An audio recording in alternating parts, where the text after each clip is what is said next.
Hello and welcome. I'm Debbie, and I am so very glad that you are spending some time with me. Thank you so very much. I recently attended the Horry County Mayor's Awards Luncheon, which benefited the local council of the Boy Scouts of America. To be clear, I do not represent this organization and am referencing it as it relates to the focus of this video. I know. You may be thinking, how nice for you, but I don't really care about what you recently had for lunch. I get it, but I'm not going to focus on the food, but rather on what I experienced. The Scouts have recently undergone quite a bit of controversy and lost several lawsuits. In fact, the Scouts entered bankruptcy as a result. But just 2 weeks ago, they emerged from bankruptcy and debt. There have been changes made in response to the lawsuits and criticisms, such as now allowing girls to participate in the program and adapting references to the Scouts rather than solely the Boy Scouts.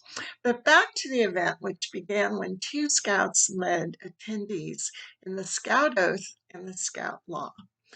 Scout Oath is a Scout is trustworthy, loyal, helpful, friendly, courteous, kind, obedient, cheerful, thrifty, brave, clean, and reverent. Scout Oath is on my honor. I will do my best to do my duty to God and my country and to obey the Scout Law, to help other people at all times, keep myself physically strong, mentally awake, and morally straight. As they were reciting these key principles of scouting, I found that tears came to my eyes as I realized that the values that they recited have become less and less common in our society. Featured speakers and award recipients all emphasized the importance of having a servant's heart, and that the values and goals of scouting all supported helping participants have a servant's heart. One of the recipients even quoted Martin Luther King Jr.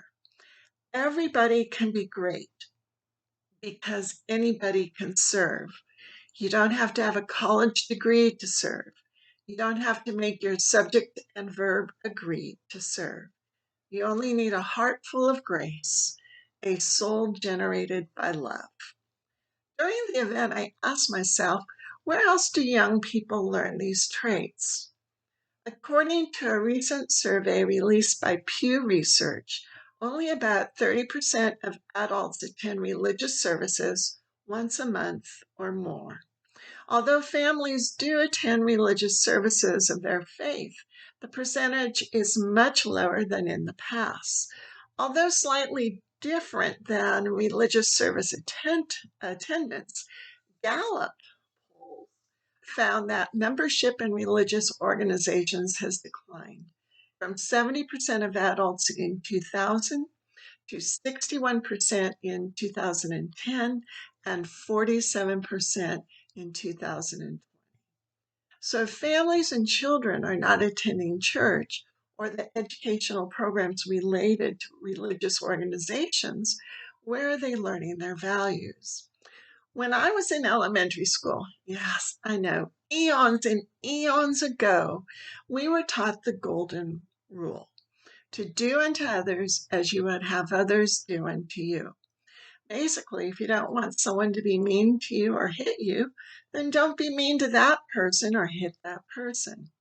As an educator, I have experienced the lessening of this lesson through the last few decades, which coincided with the development of the concept of relative truth.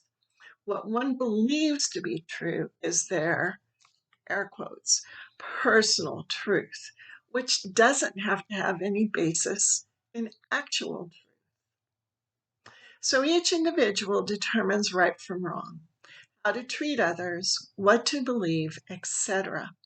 I observed this when some students saw nothing wrong with cheating and other school and community related inappropriate practices and behaviors. Yes, many families teach values to their children, but children are also gleaning values from social media and peer celebrity. Society no longer seems to have a common understanding of values, morality, or law. Therefore, I applaud families, organizations, and institutions that aim to instill not only values and integrity in young people, but also the development of a servant's heart. To serve others regardless of who they are, because one is there to help others, not judge others. This concept is reflected in the values of many families and many faiths. Christianity does not have a monopoly on the concept of service, but I am going to end with a quote from Galatians 5:13 as an example of this concept. You, my brothers, were called to be free. Do not use your freedom to indulge the sinful nature. Rather, serve one another in love. Thanks again so much for spending some time with me, and I hope you will just have a glorious week. Take care and thank you.